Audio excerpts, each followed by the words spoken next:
Boa noite, mais uma edição ao vivo do Ideias em Debate aqui pela TV Jornal e hoje um assunto muito interessante. Você já está convocado a participar com a gente. A gente recebe aqui o coordenador da Unidade de Limeira da Defensoria Pública, o Douglas Nunes. Muito obrigado pela presença, viu, Douglas? Bom, boa noite a todos. Obrigado pelo convite, Gustavo. É um prazer vir aqui falar com você sobre Defensoria Pública, que é a nossa profissão e é o que a gente gosta de fazer. Muito bem, a Defensoria Pública aqui em Limeira tem 2 anos e meio aí de atuação. A gente vai falar sobre esses 2 anos, até porque o trabalho vem crescendo, né? A gente esteve lá recentemente, colheu alguns dados e é impressionante o quanto esse serviço, que não era tão conhecido aqui na cidade, mas tem se tornado cada vez mais útil à população e que a população se utilize cada vez mais, né, Douglas? Entre os principais assuntos que a Defensoria tem atendido por lá é justamente a questão dos medicamentos. Quantas vezes a gente já não falou sobre isso aqui na TV Jornal, né? Sobre a falta de medicamentos, o quanto também esse sistema acabou se judicializando, né? Acaba gerando um problema também, a gente vai falar sobre isso. A questão da falta de vagas em creche e também uma questão delicadíssima, que é a apreensão de menores que parece que estão sem local para ir, né, Douglas? A gente já vai falar a respeito disso. Você pode participar dessa conversa mandando a sua mensagem, a sua pergunta por meio das redes sociais, principalmente no WhatsApp da TV Jornal, que é o 998984365. 998984365. Vamos começar então essa conversa, primeiro falando sobre o trabalho da Defensoria. É um projeto que a gente pode chamar de relativamente recente, né, no Estado, que em Limeira está há 2 anos. E por que você acredita, Douglas? Primeiro posso chamar de você, né? Com certeza. Por que o projeto tem crescido? As pessoas aqui em Limeira estão entendendo mais como é que funciona e estão buscando esse serviço. A Defensoria Pública, no estado de São Paulo, ela acaba sendo uma instituição muito nova. Então, nós fomos criados em 2006 por uma lei estadual, só que a Defensoria Pública ela já é prevista na Constituição desde 88. São Paulo foi um dos últimos estados a implementar essa política pública, que é a Defensoria Pública. Que contradição, né? Que contradição. O maior estado aí do país ficou para trás. E em Limeira, a Defensoria Pública ela chega em 2013, mas ela começa a atender apenas em novembro de 2014. Foi aí e passamos mesmo a assumir a política de assistência jurídica da cidade de Limeira. Sim. Eu acredito que o aumento da demanda acaba sendo natural e talvez seja até uma acomodação mesmo, porque a população ela vai se apoderando do que é a Defensoria Pública, ela vai conhecendo o que é a Defensoria Pública e ela vai entendendo que a Defensoria Pública é uma instituição que vai ser responsável por prestar assistência jurídica. Então, assim, a Constituição brasileira fala que quem quiser o acesso a um advogado e não tiver condições para contratar esse advogado, ele deve procurar a Defensoria Pública. Então a gente vem num crescente muito grande, Gustavo. Em 2015, nós estimamos que foram realizados 21 mil atendimentos da Defensoria Pública. E o que eu falo que seriam esses atendimentos? Seriam tanto atendimento à pessoa que procura a Defensoria Pública, mas nesse número também a gente contabiliza as audiências judiciais que são feitas pelos defensores públicos, sejam audiências criminais, audiências cíveis, de infância, de família. Também contabilizamos os presos que são visitados pelos defensores públicos, porque todo mês cada defensor público criminal é obrigado a realizar 2 visitas a preso, pelo menos. Então a gente vai aqui no CR de Limeira e no CDP de Piracicaba. E nesse número também estão todos os processos da infância, né? Então o defensor da infância também ele tem que ir na Fundação Casa visitar esses adolescentes. Esse número passou de 21 mil em 2015 para 27 mil em 2016. É um aumento bastante relevante e isso mostra aí a importância que essa instituição ela vem tendo no cenário de Limeira, como uma instituição que a população está se apropriando, né? E nesses 27 mil atendimentos, eu costumo falar, né? A gente distribui 100, então a gente conta as senhas distribuídas e contabiliza esse atendimento. Eu acredito que foram mais pessoas do que esse número, porque geralmente a pessoa vai na defensoria acompanhada de alguém, né? Sim. Agora, Douglas, o que chama a atenção, aqui em Limeira, pelo menos, a gente conhecia bastante esse serviço de atendimento. A OAB faz um trabalho nesse sentido, né, de prestar esse atendimento gratuito às pessoas. E em que diferencia com o trabalho da assessoria? É um serviço muito mais especializado, específico nesse tipo de atendimento? Como eu tinha falado, A Defensoria Pública, com a Constituição de 88, ela é prevista como uma instituição responsável pela assistência jurídica. Acontece que, no estado de São Paulo, não existem defensores públicos suficientes para prestar esse serviço. Então, o que foi feito aqui?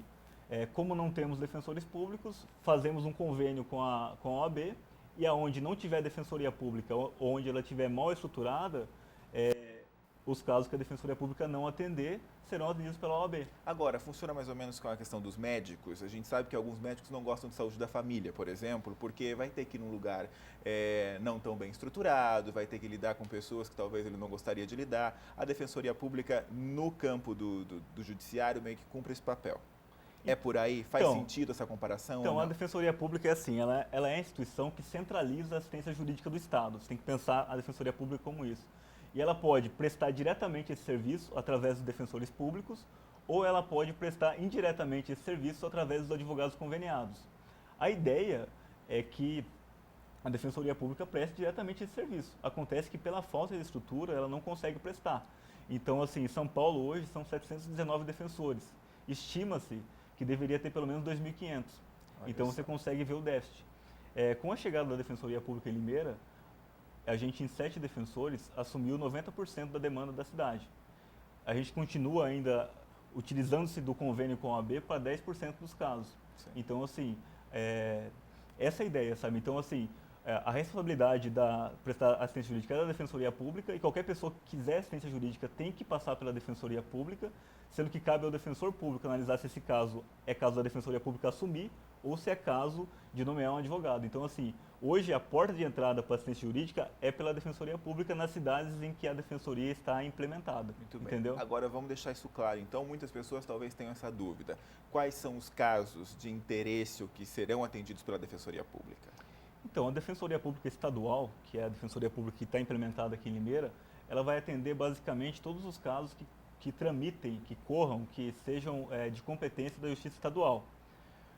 O que é mais comum as pessoas procurarem? São ações de família, como ação de pensão alimentícia, divórcio, guarda, sim, interdição, às vezes ações cíveis, por exemplo, ação de indenização, aconteceu um acidente, eu quero indenização, ação de uso capião, eu tenho uma casa, mas não tenho a escritura dela, eu quero, ação de despejo ou defesa numa ação de despejo.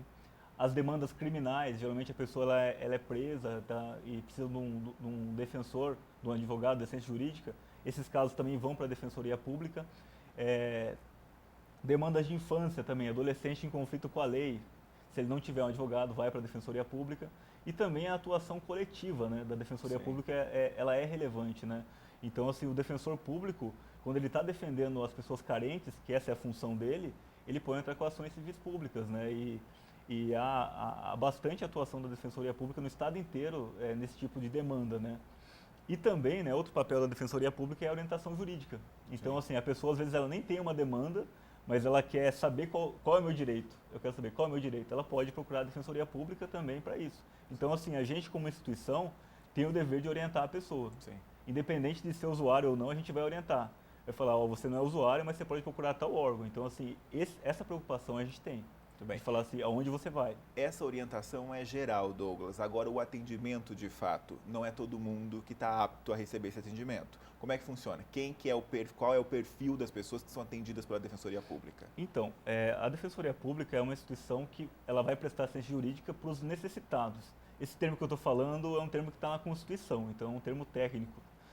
E quem define quem é necessitado acaba sendo a própria lei estadual, e a Defensoria Pública ela só aplica a lei no caso concreto. No estado de São Paulo, isso varia de estado para estado, em São Paulo considera-se necessitado aquela pessoa que ganha até 3 salários mínimos de renda familiar. Então isso é muito importante, né? A renda é familiar, então eu vou ter que analisar a renda do pai de família, do marido e do filho. Vai somar toda a renda da família. Eu somo a renda, e aí se ficar dentro desse parâmetro de 3 salários mínimos, seria atendido pela Defensoria Pública. Há também um outro critério que a pessoa não pode ter bens de valor superior a R$118 mil, que seriam 5 mil FESPs. Sim. Então isso vai ser analisado. E também a pessoa não pode ter mais de 12 salários mínimos em poupança. Esses são os critérios gerais, mas o caso vai ser analisado pelo defensor público que vai estar no dia do atendimento. pode ser que a pessoa comprove gastos que mostram que ela não tem como pagar um advogado mesmo e ela esteja em alguma circunstância especial ali que justifique a atuação da Defensoria Pública. Então, assim, as regras gerais são essas, né? Que as pessoas terão que cumprir, mas tudo é analisado de forma minuciosa pelo defensor no dia do atendimento. Sim. A gente tem falado muito sobre política recentemente, tem um estereótipo do político de que político é corrupto, via de regra. A gente, quando pensa no judiciário, imagina que o judiciário é lento, via de regra. O caminho pela Defensoria Pública, até por todas essas questões, você vai avaliar o perfil dessas pessoas que são atendidas, é um caminho que costuma demorar também ou é um atalho, você diria? Olha, eu acho bem complicado se falar em atalho, né? Eu acho que, assim, a gente não tem atalhos, assim, no judiciário. Sim.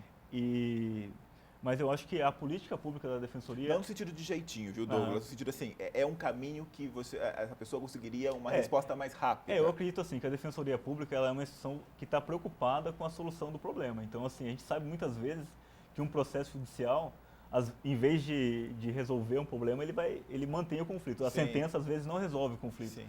Então, assim, a gente tem esse processo burocrático, a gente exige alguns documentos, né, que inclusive depois eu quero até falar quais são os documentos que a gente precisa fazer o cadastro da pessoa quando ela vai na defensoria, para a gente verificar quem é o usuário e quem não é. Então, por isso que a gente vai exigir esses documentos, mesmo. Mas só que assim, por outro lado, a defensoria é uma instituição preocupada, então, com a resolução do conflito da forma mais célere. Então, eu exemplificaria. Uma ação que a gente tem uma taxa de conciliação muito alta é a ação de pensão alimentícia, os alimentos. Aqui em Limeira, como é que é feito? A pessoa ela procura a Defensoria Pública e a primeira coisa que a gente faz é falar, tem possibilidade de acordo com a pessoa que é o pai da sua criança? A pessoa fala, eu acredito que tem. Então, o que a gente faz aqui? A gente já manda para o Sejusc. Então, a gente tem uma parceria muito forte com o Sejusc, tanto que esse ano de 2016 a gente mandou 1.200 casos para o Sejusc. Olha só. Então, assim, é um número expressivo de casos mandados para o Sejusc e a taxa de sucesso dessas conciliações é muito alta. Ou seja, é um caminho aparentemente sem volta na justiça, né? Se espera sempre um acordo porque costuma ser a melhor solução, evita um monte de transtorno. Exatamente, né? E a Defensoria Pública em Limeira está preocupada com isso. A primeira tentativa nossa é o acordo. Então, antes da gente ajuizar uma demanda no judiciário, ou seja, antes da gente atolar mais judiciário ainda, a gente procura a conciliação.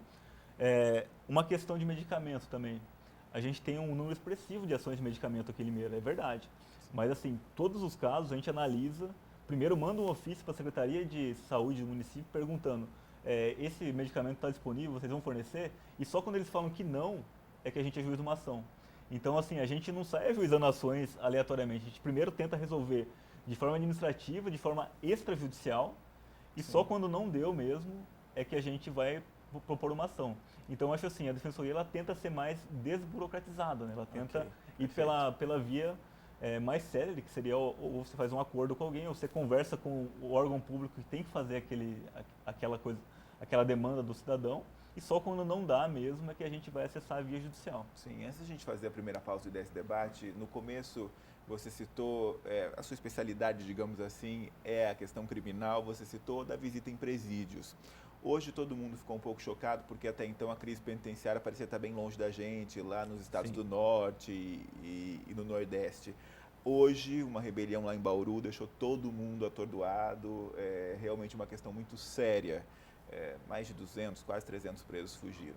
Você costuma frequentar os presídios aqui no nosso entorno, né? O CR é uma questão mais isolada, o modelo é diferente, mas o CDP aqui em Piracicaba sempre inspirou muitos cuidados. Nesse contato, Douglas, a gente está na iminência de um conflito também por aqui ou é impossível perceber isso?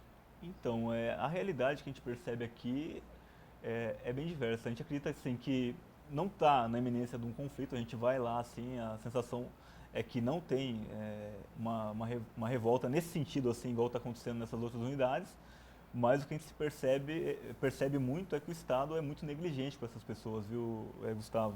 É impressionante, assim, em todo lugar há reclamação sobre a comida, e a prisão, diferente do que as pessoas pensam, ela não afeta só o preso, ela afeta toda a família.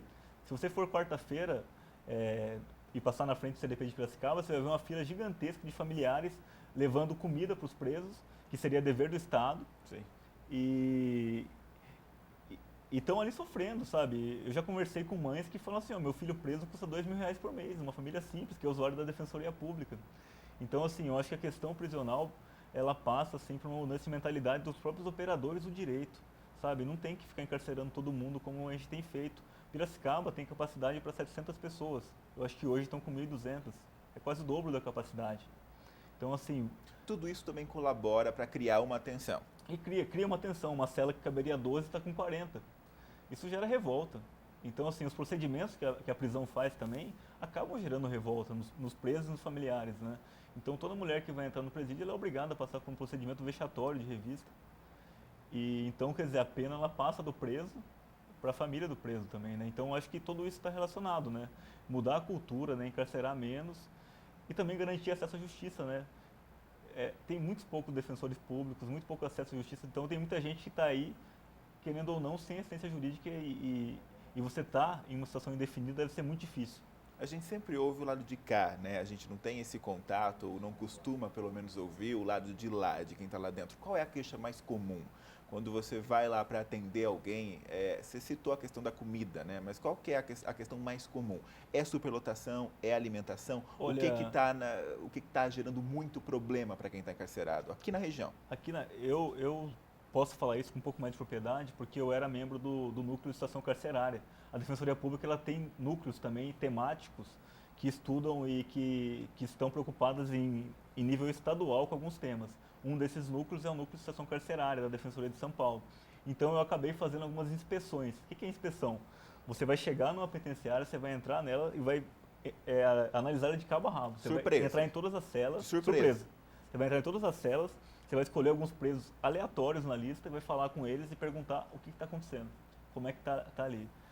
Então, eles reclamam muito da questão da saúde. A assistência à saúde é muito ruim nos presídios em geral, sabe? É muito ruim a questão da saúde. Eles reclamam muito da demora do processo, de não saber o que está acontecendo, então isso acaba sendo falta da própria assistência jurídica. Eles reclamam da qualidade da comida, da alimentação, ela não é adequada. Eles reclamam do acesso à água potável, então assim, eles não têm acesso à água potável o dia todo. Da superlotação da cela, né? Então, eu já cheguei a entrar em Tirapina, e isso me impressionou muito. Eu cheguei numa cela, e Tirapina é um presídio que foi construído em 78. Então, naquela época, o Estado brasileiro não encarcerava tanto. Hoje a gente é o quarto país que mais encarcera no mundo, né? Então, a gente está atrás só dos Estados Unidos, Rússia e China. O resto, a gente está em quarto lugar. E então, eram celas individuais. Hoje, essas celas continuam sendo utilizadas. E eu cheguei a entrar numa cela que era para uma pessoa, que tinha 12 pessoas. Olha só. E tinha gente dormindo com a cabeça no vaso. É desumano isso, sabe? Eu acho que ninguém, quando uma pessoa comete um delito, ela vai ter que cumprir aquela pena, tem, mas de forma humana, né? Isso é o que prevê a Constituição, é o que prevê todas as leis que a gente segue aqui no Brasil, né? Agora, Douglas, você percebe também que justamente essas condições é que dificultam essa ressocialização. Todo mundo espera, né? Eu imagino, pelo menos a maioria das pessoas espere que esse processo da pessoa encarcerada ele chegue a um resultado positivo. Pelo que você observa, todas essas condições negativas contribuem para que o resultado não seja o esperado, ou seja, isso aumenta inclusive a taxa de reincidência quando a pessoa sai de lá.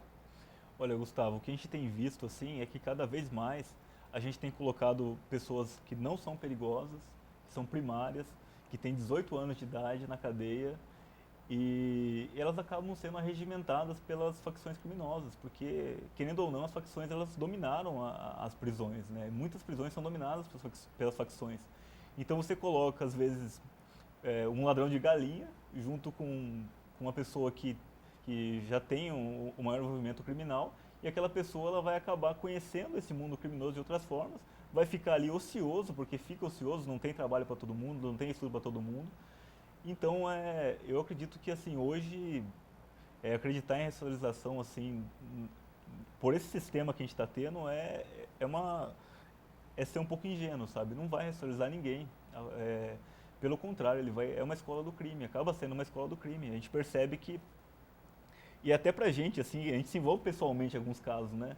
E aí você vê o cara entrar lá, ele tá falando, não, eu vou sair, não sei o que, daí você vai falar com ele 10 meses depois, parece que você perdeu aquela pessoa, sabe? Parece que aquela pessoa ela não tá mais, ela começa a falar gírias que não falava. Sim, olha só. E ela sai e logo em seguida é presa de novo. Então você perdeu um jovem que poderia ser uma pessoa que iria gerar renda para toda a nação brasileira, você perdeu ela para o presídio. Ok. Então, é bem complicado. A gente vai fazer a primeira pausa do 10 em Debate, na sequência a gente volta a falar sobre Defensoria Pública, tá? O assunto é tão interessante, a gente acaba desviando. Mas na sequência, se você quiser fazer uma pergunta aqui para o Douglas, você pode entrar em contato pelos canais de comunicação da TV Jornal, principalmente pelo WhatsApp, é o 998984365. 998984365. Se você tem alguma dúvida sobre o trabalho da Defensoria Pública aqui em Limeira, sobre a questão dos medicamentos, sobre guarda de filho, também sobre a questão da falta de vagas em creche, enfim, é a hora, hein? A gente volta já.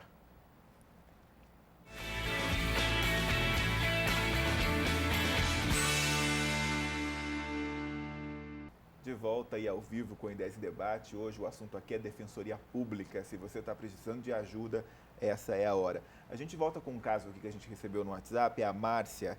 Ela conta aqui toda a história do que aconteceu, que ela morou em Taboão da Serra, ela abriu um processo contra o pai do filho dela para receber pensão alimentícia. Acontece que esse processo foi se desenrolando, ela fez um acordo, no começo esse pai acabou pagando a pensão, depois de 2 anos não pagou mais. Ela veio para Limeira, foi orientada pela OAB, ela está tentando de várias formas, mas não consegue resolver essa situação, até porque nem sabe mais aonde esse pai está morando, ela imagina que seja no norte do país. É um caso comum que a Defensoria atende. Como é que funciona isso? Então, Gustavo, uma das questões mais comuns na questão da pensão alimentícia é achar o devedor, né? Muitas vezes o devedor ele acaba se escondendo porque ele não quer pagar a pensão. Então, assim, é uma demanda que acaba sendo morosa enquanto não encontra ele. E o juiz ele tem nas mãos aí diversas ferramentas para tentar pegar o patrimônio dessa pessoa. E geralmente ele faz a penhora online, ele vai procurar em todas as instituições financeiras se aquela pessoa tem conta, e se tiver ele vai bloquear aquele valor. Acontece que essas pessoas também geralmente não têm conta, né? Então elas acabam fugindo da justiça dessa forma. E infelizmente, enquanto essa pessoa não for localizada para ser para estar ciente desse processo, né, ela ser intimada por um oficial de justiça, ela vai conseguir se esconder da justiça. Então, assim, é uma demanda recorrente na Defensoria, a gente orienta as pessoas, fala assim, a gente precisa do endereço dele, porque se ele não for encontrado, não tem como cobrar essa pensão dele. Mas agora, se o juiz consegue encontrar também, ele pode determinar que a pessoa pague aquela dívida em 3 dias sob pena de prisão. É a única hipótese de prisão civil que tem no ordenamento jurídico, né? Então, o devedor da pensão alimentícia, ele pode ser preso se não pagar a pensão. Acontece que é fundamental achar ele primeiro. Não tem como prender uma pessoa que você não sabe onde ela está, né? Sim. Então é uma demanda. Quanto mais informações também a pessoa tiver, ajuda também nesse processo. Ajuda. Se a pessoa tiver Facebook, WhatsApp, enfim, ela pode tentar de todas as formas ali que o juiz encontre essa pessoa, né? Encontre e consiga citar. É que a pessoa está deliberadamente também querendo fugir da justiça, Sim. Então acaba sendo mais difícil. Ainda mais quando a pessoa vai para o Nordeste, né? Então ela acaba se escondendo mesmo. É uma demanda bastante recorrente na Defensoria Pública, sim. Viu? Nessa questão familiar, Douglas, a gente estava analisando antes das demandas, né? A gente elaborou um ranking, digamos assim, dos casos mais comuns. Sim. Um caso que chamou a atenção, a gente estava até conversando antes do programa começar, é justamente a questão de guarda de filho, né? Chamou muita atenção, acho que é 9% dos casos que a 9%. Defensoria Pública atende aqui em Limeira é sobre isso. Por que tanta gente tentando uma solução na questão da guarda dos filhos, Douglas? Como é que tem sido isso? Então, Gustavo, foi até um dado que acabou me surpreendendo também, porque antes do programa eu fui procurar, né, quais seriam as principais demandas atendidas pela Defensoria aqui em Limeira. E eu percebi que 200 casos, né, de guarda foram aí, querendo ou não, demandados pela gente em 2016. Eu acredito que seja talvez aí um desentendimento das pessoas da própria família, né, que acabam não conseguindo chegar num acordo, né, porque como eu falei para você, a primeira coisa que a gente faz é tentar o acordo, né, eu acho que a guarda é uma coisa que em tese, então, a gente não consiga tanto sucesso no acordo. Mas e é um processo delicado também de guarda. É um processo delicado, né? Mas assim, se eu fosse pensar, eu pensaria que teria mais alimentos de divórcio do que a própria guarda, né, então sim. Foi um dado que inclusive me surpreendeu. Mas é uma ação que geralmente é um pouco conflituosa também, né? Porque envolve ali, querendo ou não, às vezes o relacionamento, né? A pessoa acaba confundindo o relacionamento dela com um ex-companheiro ou com um ex-marido com a questão do filho, né? Então é um processo que acaba sendo às vezes meio doloroso também. Aliás, muita gente, infelizmente, acaba usando a criança nesse processo, né? Fica uma briga entre os pais, a criança não tem nada a ver com isso e acaba sendo uma das principais vítimas de um processo assim. Isso acontece muito, né, Douglas? A gente tem um outro caso de uma senhora que não mandou o nome aqui, mas é interessante. Ela diz o seguinte, que ela foi sentenciada em 4 anos, cumpriu 3, e ganhou o semiaberto. Ela está com uma multa de R$ 8.000 na Receita Federal, que não tem como pagar. Ela quer saber o que ela faz, ela diz que já está em liberdade há 4 anos. Ela fala que todos ficam presos, tem que pagar estadias no presídio e isso é revertido em multas. Você conseguiu compreender o caso dela? O que acontece? Então, o caso dela, provavelmente ela teve uma passagem aí por algum crime relacionado à lei de drogas. Porque a lei de drogas, ela fixa uma pena muito alta de multa. A ideia do legislador foi a seguinte: eles achavam que colocando uma pena de multa mais alta, isso inibiria o traficante, e pensando no grande traficante também, uma pena de multa muito baixa seria insignificante para ele. Sim. Acontece que muitas vezes pessoas que não têm condição financeira, elas são confundidas com traficantes, são condenadas como se fossem traficantes, e essa multa alta realmente ela é cobrada. Então, uma pessoa que seja condenada a uma pena comum de tráfico, ela vai ter uma multa de R$ 16.000 hoje. Então, assim, se uma pessoa for condenada hoje por tráfico, a uma pena de 5 anos, ela vai ser condenada também a uma pena de 500 dias multa, que hoje seria R$ 16.000. E essa pena, ela acaba sendo cobrada. E antigamente, a gente até tentava pedir o perdão dessa multa para o juiz, mas ele não perdoa, porque ele fala que o tráfico é crime hediondo, né? O entendimento do juiz é que é hediondo. O STF ele deu uma decisão agora no ano passado, falando que o tráfico privilegiado, ou seja, aquele pequeno traficante, ele teria direito ao indulto e o crime não seria hediondo. Na verdade, assim, pelo crime não ser mais hediondo é que caberia o indulto, Sim. porque não cabe indulto de crime hediondo. E a gente começou a pedir o indulto da pena de multa. Então a gente conseguiu alguns indultos. Acontece que o novo presidente, né, o Temer, ele editou um novo decreto e acabou com o indulto da multa.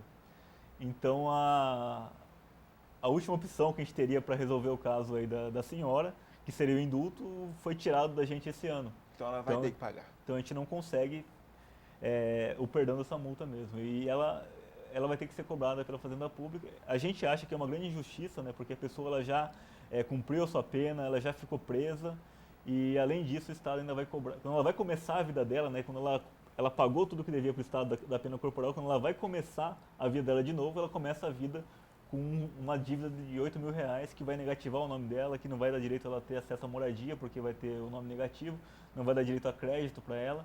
Então, assim, é uma injustiça que a lei penal acaba cometendo com as pessoas aí que são, às vezes, as mais pobres, né? Ok, eu peço para as pessoas que estão nos enviando pergunta que coloquem o nome e o bairro da onde vocês estão falando, é interessante para a gente citar aqui. Tem uma outra pergunta, também não deixou o nome nem o bairro, ela quer saber, ou ele quer saber, se a pensão só é paga com ação judicial.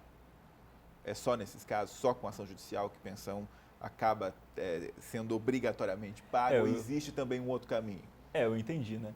Então, como a gente estava falando aqui durante o programa, né? A gente tenta sempre conciliar. Então, assim, a Defensoria Pública, ela vai tentar o acordo primeiro para depois ajuizar uma ação. Então, se a senhora ou o senhor que perguntou isso daí for até a Defensoria Pública conseguir fazer um acordo aí com a pessoa que é o pai do seu filho, ou enfim, a mãe do seu filho, esse acordo ele vai ser homologado pelo juiz e ele tem valor de uma sentença judicial. Significa o quê? Se você descumprir esse acordo, eu posso entrar com uma ação de execução, Sim. que foi aquela que a gente falou da prisão, Sim. e se você não pagar, se o pai ou a mãe não pagar, ele vai preso. Então teria essa via do acordo que tem força do título judicial. Então, assim, tem muita gente que chega na defensoria e fala assim, eu tenho um acordo verbal de alimentos com o meu companheiro, mas ele parou de cumprir. Então, assim, o acordo verbal ele não é executável, né? Então não tem como cobrar judicialmente isso aí, porque não existe um título judicial. Só que é por isso que a gente vai fazer a tentativa de acordo pelo Sejus, que pela conciliação, e se não der, aí a gente vai ajuizar uma ação e a pessoa vai ter uma sentença que ela pode cobrar. Então acho que assim, para poder cobrar com execução de alimentos que tem a possibilidade de prisão, é só por meio de ação judicial, é só um título judicial. Ô Douglas, no caso do Sejusc, por exemplo, a pessoa vai lá e faz um acordo, mas daí esse pai, por exemplo, para de pagar. A gente também tem uma outra ideia, que eu acredito que seja errada, de que o acordo é uma versão mais light da justiça. Se ele deixa de pagar, ele também vai sofrer sanções. Exatamente. A via da conciliação é uma via que ela dá a possibilidade das partes, elas mesmas, com a sua autonomia, resolverem o problema delas. Então, em vez de você deixar um terceiro, que é o juiz, que é uma pessoa que não conhece vocês dois, resolver o problema, você vai resolver. Só que a legislação ela tentou dar efetividade para esses acordos. Por que adiantava também esse acordo ser mais light, ou seja, ser mais soft, não ter tanta validade? Então, assim, hoje um acordo que é feito no Sejusc, ou então até mesmo em juízo, né, porque o juiz, a primeira coisa que ele faz numa audiência é tentar fazer a conciliação das partes, esse acordo ele tem força de sentença. Então, não cumpriu, vai ser executado, se não pagar, vai preso. A gente está numa onda de valorizar essa questão do acordo, porque muita gente não tem a ideia, mas é exatamente o que o Douglas disse. Essa ideia do acordo ela é muito mais vantajosa porque você ou essa outra parte que está insatisfeita ou você insatisfeito com essa outra pessoa dá a chance de vocês que já se conhecem chegar a um denominador comum. Se esse caso vai para a justiça, digamos assim, oficial e mais tradicional, é alguém que vai estar ali, que vai, né, que vai definir o seu destino ou o seu caso de acordo com o que ele acredita ser melhor ou não. Então você perde um pouco a autonomia de resolver os seus problemas, não é isso? Exatamente. Essa via da conciliação a gente sempre costuma falar para os nossos usuários. Né? A gente fala assim, é a possibilidade de você mesmo resolver o seu problema. Porque uma ação judicial, ela é morosa, ela não vai ser rápida. A via judicial, nós sabemos todos que o judiciário está atolado de demandas, então acaba sendo mais moroso. E o juiz ele vai dar sempre uma decisão salomônica, ele vai dividir no meio. Sim. Então, às vezes a pessoa vai divorciar, ela tem uma casa e um carro. Se as partes não entrarem em acordo em relação à casa e o carro, o que o juiz vai fazer? De acordo com a lei, seguindo a lei, ele vai ter que dar metade da casa para a mulher, metade da casa para o homem e metade do carro para cada um. Ou seja, não resolveu nada. O que você faz com... Virem-se. E depois vocês se viram para vender o carro, vai dar problema, vai dar bastante conflito. Sendo que num acordo você pode falar, você fica com o carro, eu fico com a casa. Porque você me dá mais uma parte. Dá mais uma parte. Então, assim, a gente tem que se utilizar muito e a Defensoria tem essa ideia, que a via da solução extrajudicial é a nova via, né? A via que tem que ser utilizada. A gente desafoga o judiciário e deixa que os juízes decidam casos que realmente são complexos, casos que realmente não tem como se conversar, né? Então, Gustavo, eu acho até importante falar que com a chegada da Defensoria Pública aqui em Limeira, e isso é um dado que inclusive eu consigo com o Maurício do Sejusc, que é o coordenador do Sejusc, ele tem um gráfico lá das ações ajuizadas em Limeira. Então é impressionante, Gustavo. Em novembro de 2014, o gráfico de distribuição de Limeira ele vinha subindo. Aí em novembro de 2014, que abriu a Defensoria Pública, ele fez assim, ó. Ele desceu. Por quê? Porque a Defensoria vem com uma cultura de conciliação. Então, a gente transformou muita coisa que antigamente era ação judicial em acordo. Então, a gente desafogou o judiciário. É mais gente batendo nessa tecla, né, do acordo. A gente desafogou o judiciário de uma forma, assim, visível, assim, sabe? Tanto que eu até acredito que a parceria que a Defensoria Pública tem com o Sejusc aqui em Limeira é uma parceria que acaba até sendo exemplo para o Estado todo. O Maurício, ele me falou, isso dados do Tribunal de Justiça de São Paulo, que o segundo maior Sejusc do Estado é de Limeira. A gente só perde para o da capital. Olha só. Então, em termos de acordo e conciliação, é o Sejusc de Limeira, no estado inteiro de São Paulo. A gente não é a segunda maior cidade do Estado. Sim. Então, isso mostra que essa parceria ela vem dando certo. A taxa de resolução também é uma taxa muito expressiva, assim, chega a 70% das demandas são solucionadas. Impressionante. E isso desafoga o judiciário de uma forma... eu queria até poder te mostrar o gráfico, é impressionante. Assim, ele dá uma descida assim, vertiginosa e caiu a distribuição das varas cíveis de família aqui de forma expressiva. Muito bem. Tem mais uma pergunta da Jéssica aqui, ela não diz de que bairro é. Obrigado, Jéssica, pela sua pergunta, viu? Ela diz o seguinte: se é possível conseguir um advogado pela Defensoria Pública para fazer uma procuração para tirar a segunda via da carteira profissional do preso, para ela dar entrada no auxílio reclusão. No caso, seria o pai de um filho dela que está preso. Então, esses casos, né, eu acho que não seria nem... É um caso que seria solucionado pela Defensoria Pública, né? A gente poderia tentar ir acionar alguma pessoa que tenha contato com esse preso e fazer ele assinar essa procuração, né? Que muitas vezes a pessoa não consegue nem entrar com a procuração no presídio, né? A gente, pela Defensoria Pública, talvez consiga, né? Então, é uma demanda que é cara à Defensoria Pública e que a gente pode, sim, conseguir ir até esse local ou entrar em contato com alguém que esteja nesse local e pedir para ele assinar essa procuração, que eu acho que isso já resolve, né? E se não resolver também, eu acho que seria caso dessa pessoa procurar a Defensoria Pública e a gente orientar ela qual que é a melhor saída para ela resolver esse problema. Muito bem. Tem uma pergunta aqui, também a pessoa não informou o nome. Ela quer dizer sobre pensão também. Quantos por cento desconta de uma pessoa que, pelo que eu estou entendendo, é o pai dessa criança que ainda nem nasceu, mas que já está com essa dúvida? Quantos por cento desconta de uma pessoa que recebe R$ 2.000 de salário? Ou se isso depende de cada caso, no caso da pensão.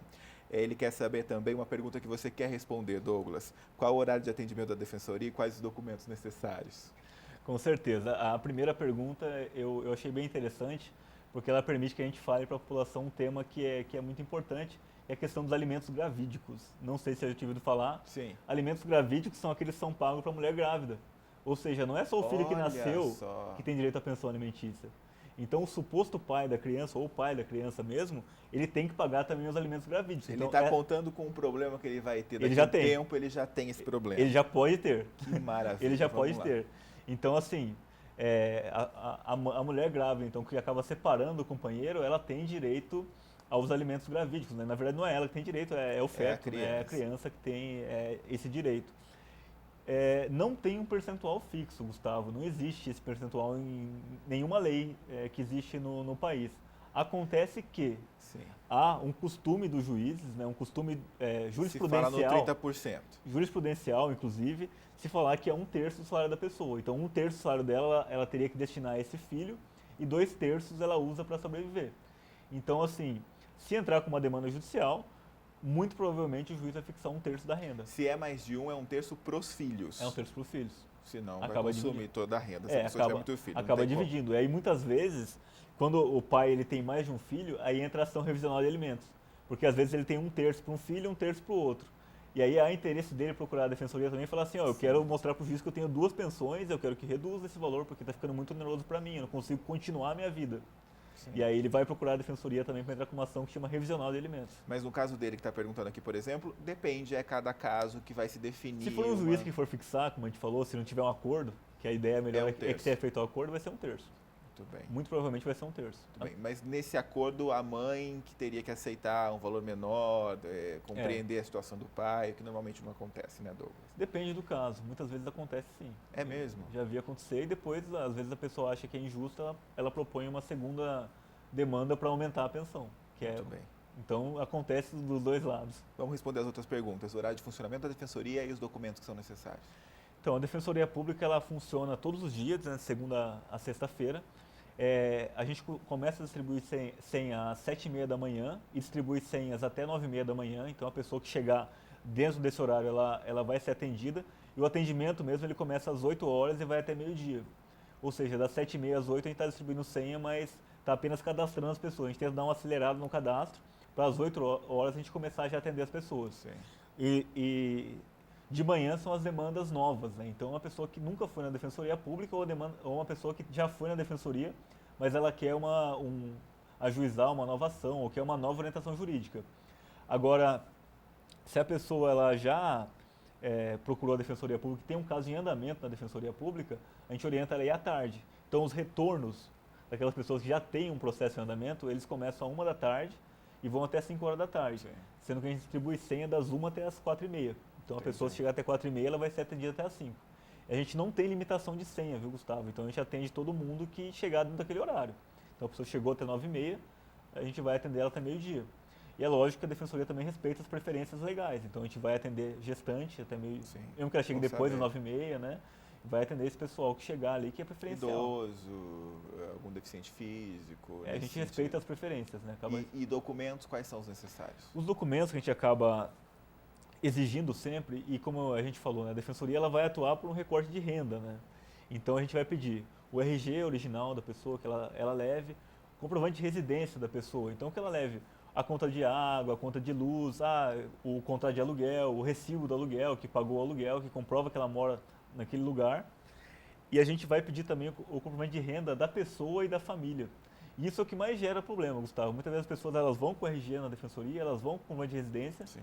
mas elas não levam o comprovante de renda.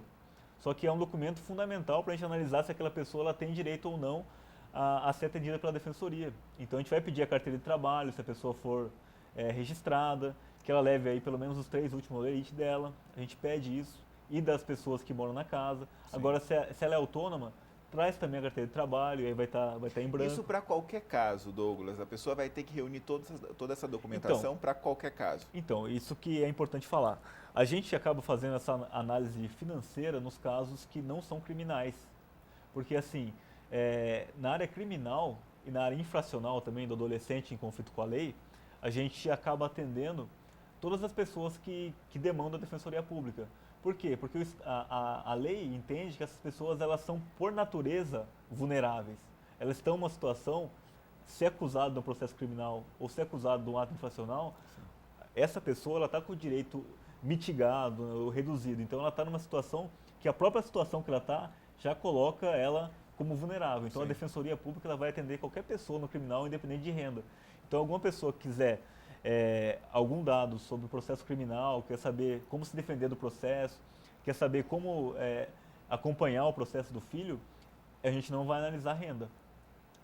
A pessoa chega lá, ela, independente dela se adaptar ou não aos parâmetros da Defensoria Pública, ela vai ser atendida. Então, assim, eu posso falar que todos os casos criminais e casos aí da infância infracional são atendidos pela Defensoria Pública independente do recorte de renda. A gente vai fazer mais um intervalo, mas isso é bem importante, porque a gente estava conversando aqui antes, acaba dando muito problema, né? Porque a pessoa vai lá, não leva todos os documentos, precisa retornar várias vezes, é sempre um transtorno. Então, o que é imprescindível? Quero ser atendido, não estou numa situação criminal e quero ser atendido para fazer uma reclamação contra a prefeitura, contra o poder público, enfim. Tenho que levar o quê?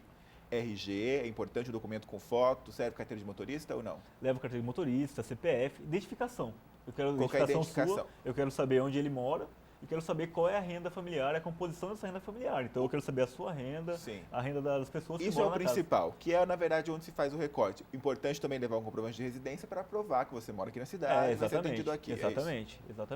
Ok, então reúne toda a renda da família, lembrando que essa renda não pode ultrapassar 3 salários mínimos. É isso? Não é só a sua renda, é a renda da família inteira. Então, se a renda da família toda passar de 3 salários mínimos, ela não pode ser atendida pela Defensoria Pública. Ela não será atendida.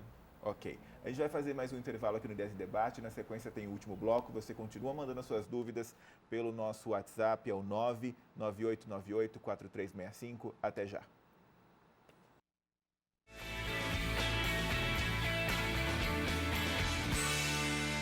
De volta aí ao vivo para o último bloco do I10 Debate, hoje ouvindo o coordenador da unidade aqui de Limeira, da Defensoria Pública. Trabalho muito importante realizado aqui na cidade. Alguns temas a gente prometeu tratar, acabou não tratando até pela demanda. É muito legal esse contato, você fez o seu papel aí de casa em enviar suas dúvidas. Uma situação, digamos assim, está na crista da onda no momento, Douglas. É uma situação que não é nova aqui em Limeira, mas que a Defensoria entrou nela, que é a questão dos menores que são apreendidos aqui na cidade. A gente sabe que é uma prática aqui da cidade, em razão de muitos motivos, também de uma superlotação dita na Fundação Casa aqui da cidade. Esses menores, muitas vezes, que são apreendidos cometendo crimes, ou são liberados, ou ficam por um tempo ali na delegacia seccional, aqui perto da TV Jornal, inclusive. Essa situação a Defensoria Pública não concorda, é isso? Exatamente, Gustavo. A Defensoria Pública ela tentou, de diversas formas, resolver esse problema de maneira extrajudicial. Então, assim, até problemas macro a gente tenta extrajudicialmente, né? O problema ele começou aqui em Limeira com o fechamento da casa de custódia. Isso aconteceu em 2013. A partir desse momento ficou uma dúvida de quem receberia esses adolescentes, que antigamente iriam para a antiga casa de custódia.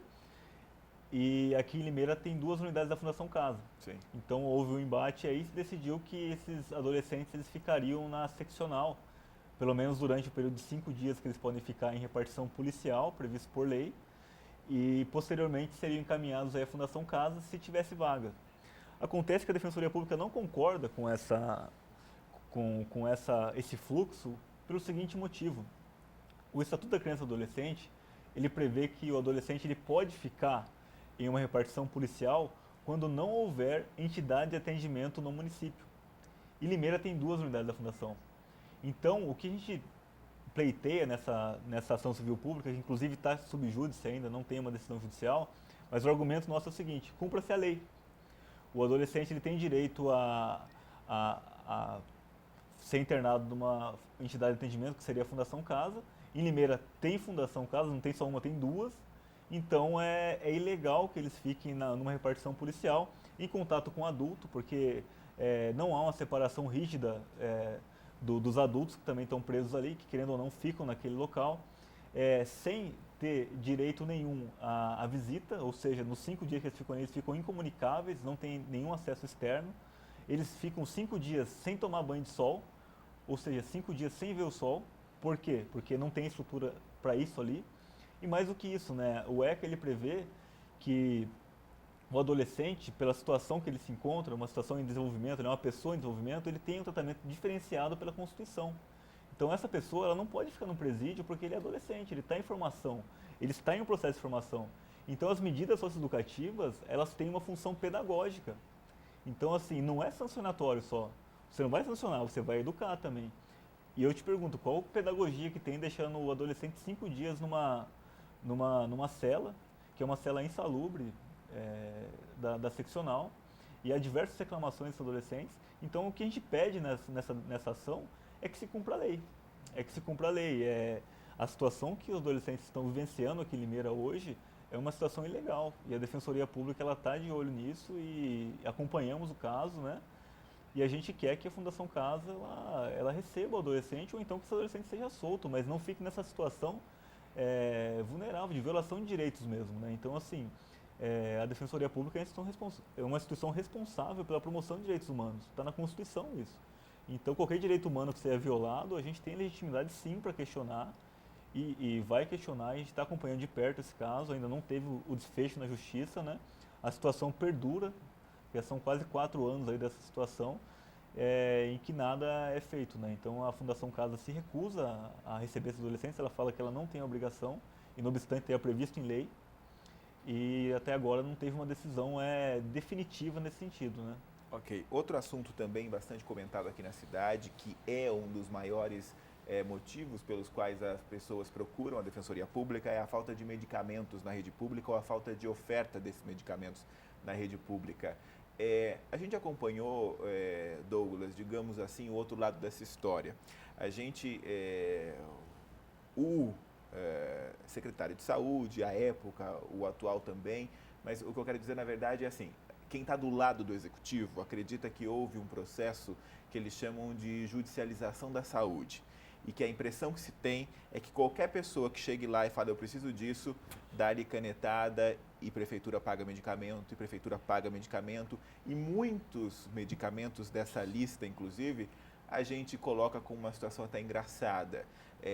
A prefeitura é obrigada a pagar para determinadas pessoas água de coco, algum creme especial, ou lubrificante, ou diversos outros itens que chamam a atenção quando a gente olha e fala, poxa vida, são itens que considerados acessíveis, né?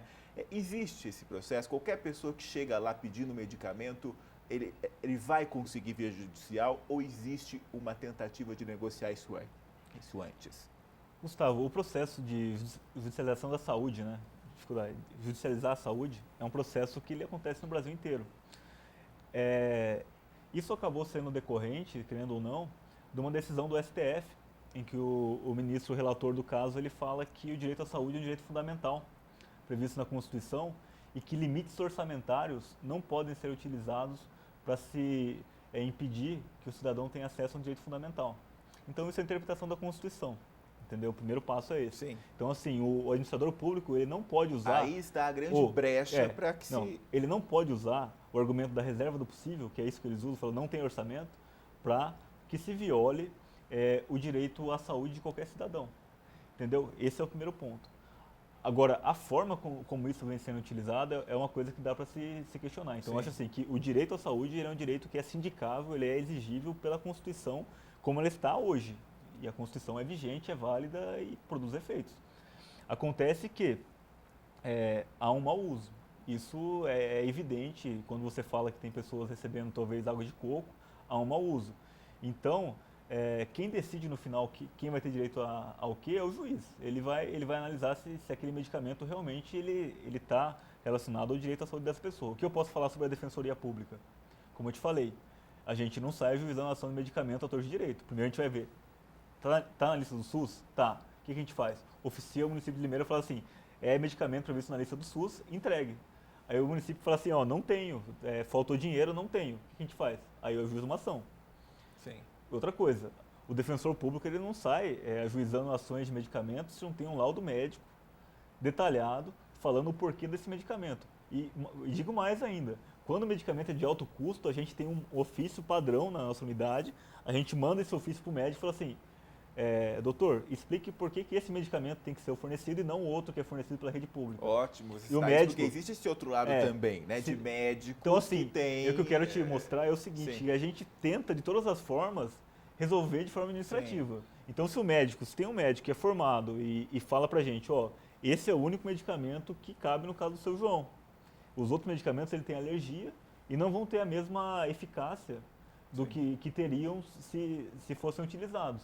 Então eu tenho um laudo médico me falando isso e aí a Defensoria Pública vai ajuizar uma ação mesmo. Então assim, mas eu posso te falar que a gente nunca entrou com uma ação para pedir água de coco, esse tipo de coisa a gente acaba até filtrando, a gente explica para a pessoa, né, que esse caso talvez não seja um caso, mas assim, a pessoa tem direito ao acesso à justiça, ela tem direito a ser orientada sobre isso, ela pode ir na Defensoria Pública. Mas não quer dizer que a gente, de forma irresponsável, vá sair ajuizando a ação. E no final também, quem acaba decidindo isso ou não é o próprio juiz, né? O judiciário acaba ele sendo o ator principal dessa questão da judicialização, né? Muito bem. Douglas, a gente tem mais 3 minutos. Outro assunto também recorrente é a falta de vagas em creches. Nesse caso é um problema crônico, não só de Limeira, mas aqui em Limeira, já que estamos aqui, a Defensoria Pública está aqui. É um caso também recorrente e nesse caso o que se faz? Então, a gente tem muito cuidado, sabe? Inclusive a gente conversou essa semana sobre isso. A gente não quer ser uma porta de entrada de vaga em creche em Limeira. Então a Defensoria Pública ela não tem esse papel. A gente não é porta de entrada de uma política pública municipal como o acesso à creche, né?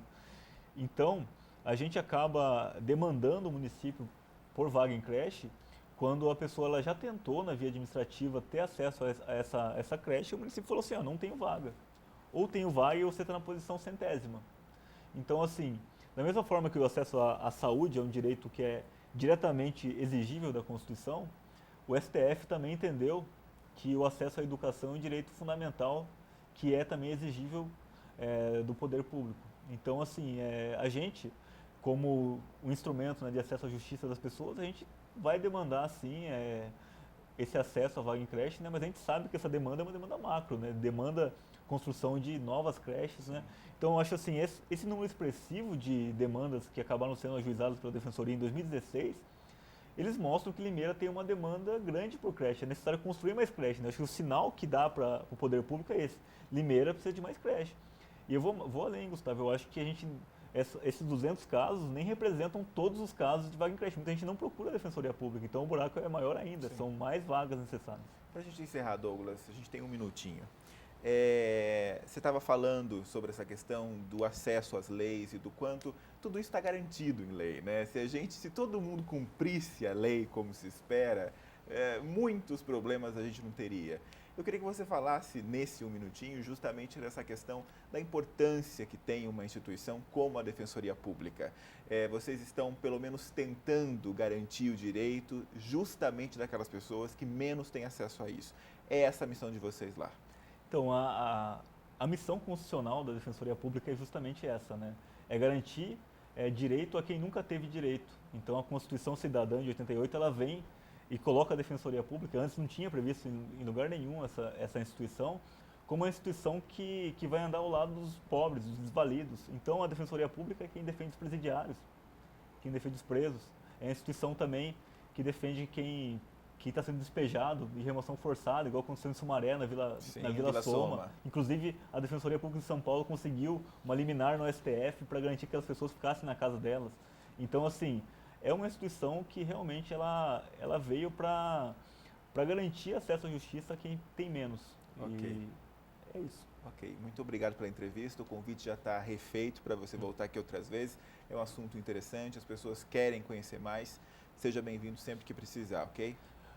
Muito obrigado, Gustavo, pelo convite. Obrigado também a todos os ouvintes aí e pessoas que assistem a TV Jornal.